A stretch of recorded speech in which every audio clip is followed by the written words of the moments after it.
सिलाई मशीन आप दो तरह से चला सकते हैं, बिजली से चला सकते हैं और AA बैटरी से भी चला सकते हैं। बिजली से चलाने के लिए अडेप्टर का उपयोग करें जो कि मशीन के साथ दिया गया है।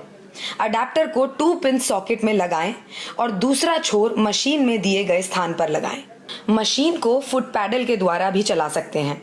जैसा कि आप देख सकते हैं कि फुट पैडल का एक छोर दिए गए जगह पर लगाएं और दूसरे छोर को दबाने से मशीन शुरू हो जाती है। अब हम आपको मशीन के विभिन्न अंग और उनकी उपयोगिता के बारे में जानकारी देंगे। निचला पहला बटन स्पीड को कंट्रोल करने के लिए है। बीच वाले बटन के सहयोग से आप मशीन को ऑन या ऑफ कर सकते हैं और ऊपर वाले बटन का उपयोग रोशनी के लिए कर सकते हैं, जिससे कि आप आसानी से कम रोशनी के स्थान पर भी बिना रुकावट काम कर सकते हैं। सिलाई मशीन में ही धागा कट करने की सुविधा दी गई है। आगे के इस अंग को फैब्रिक होल्डर कहा जाता है, जो कि कपड़े को आगे सरकाने में मदद करता है। अब हम आपको धागा पिरोने के विभिन्न अंगों के बारे में बताते हैं। पहला स्प्रिंग बॉबिन होल्डर, दूसरा तार का लूप, तीसरा टेंशन स्प्रिंग, चौथा तार का लूप, पांचवा टेकअप लिवर, छठा तार का लूप और उसके बाद नीडल क्लैंप और आखिर में सुई। अगला अंग है बॉबिन वाइंडर। अब हम उसकी जानकारी देते हैं। अगर बॉबिन का धागा खत्म हो जाता है तो इस अंग के द्वारा बॉबिन में धागा भरा जाता है।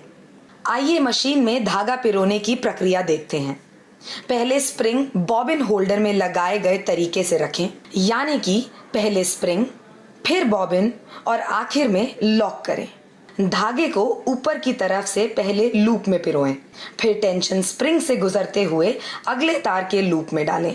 ध्यान रहे, टेंशन स्प्रिंग से गुजरते वक्त आपको धागा टेंशन स्प्रिंग के ऊपर की 2 प्लेट के बीच से ले जाना है, यानी कि टेंशन स्प्रिंग को लपेटना नहीं है या वाइंडिंग नहीं करनी है। उसके बाद अगले तार के लूप में पिरोएं। आगे बढ़ते हुए टेकअप लिवर से धागा पिरोएं। ध्यान रखें, दिखाई गई प्रक्रिया को आराम से करें। अब हम आगे बढ़ेंगे। टेकअप लिवर के बाद दिखाए गए अगले तार के लूप से धागा पिरोएं। अब नीडल क्लैंप के छेद से धागे को नीडल के छेद में डालना है।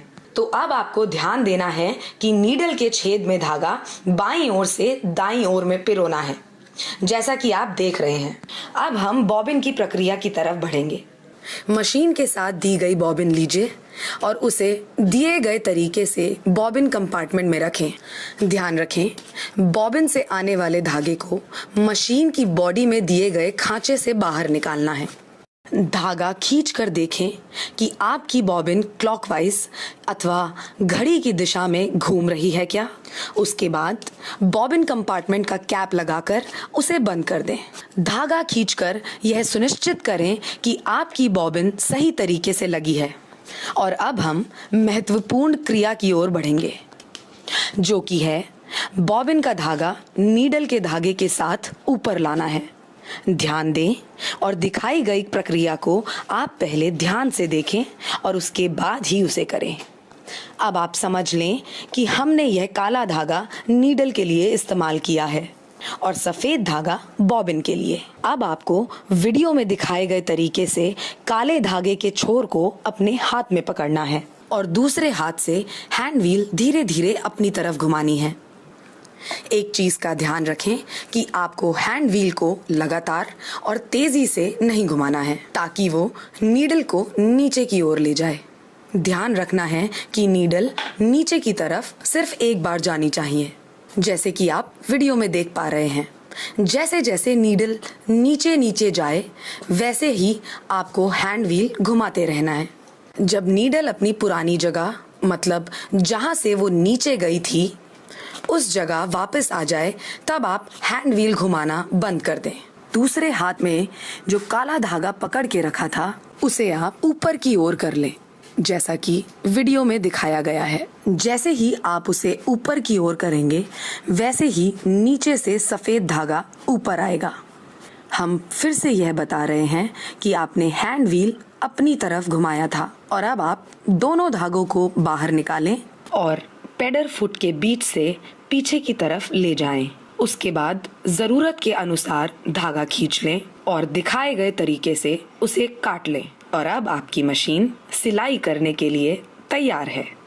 और अब आप अपने कपड़े को सिलाई के लिए आगे से पीछे की ओर रख सकते हैं। कपड़ा रखने के बाद आप टेकअप लीवर को नीचे कर दें, जो कि पेडल फुट से कपड़े को पकड़ लेगा। और अब आप ऑन का बटन दबाकर मशीन को शुरू कर सकते हैं और आप अपनी मशीन फुट पेडल की सहायता से भी शुरू कर सकते हैं। ध्यान रखें, सिलाई करते समय आपको अपने कपड़े को धीरे से आगे की ओर खींचते रहना है। अगर आप ऐसा नहीं करेंगे तो आपका कपड़ा और धागा अटक सकता है और आपकी मशीन जाम हो सकती है। अगर कपड़ों पे सिलाई नहीं आती है तो उसके 2 कारण हो सकते हैं। पहला, नीडल का इशू और दूसरा, गियर का टाइमिंग मिसमैच। अगर आपकी नीडल सही तरीके से नहीं लगी है तो आपके कपड़े पर सिलाई नहीं आ सकती। ध्यान रखें और नीडल को सही तरीके से लगाएं। अगर आप सिलाई मशीन को बिना कपड़े के चलाते रहेंगे तो आपकी सिलाई मशीन जाम हो सकती है। तो ध्यान रखें, कभी भी मशीन को एम्प्टी या बिना कपड़े के ना चलाएं।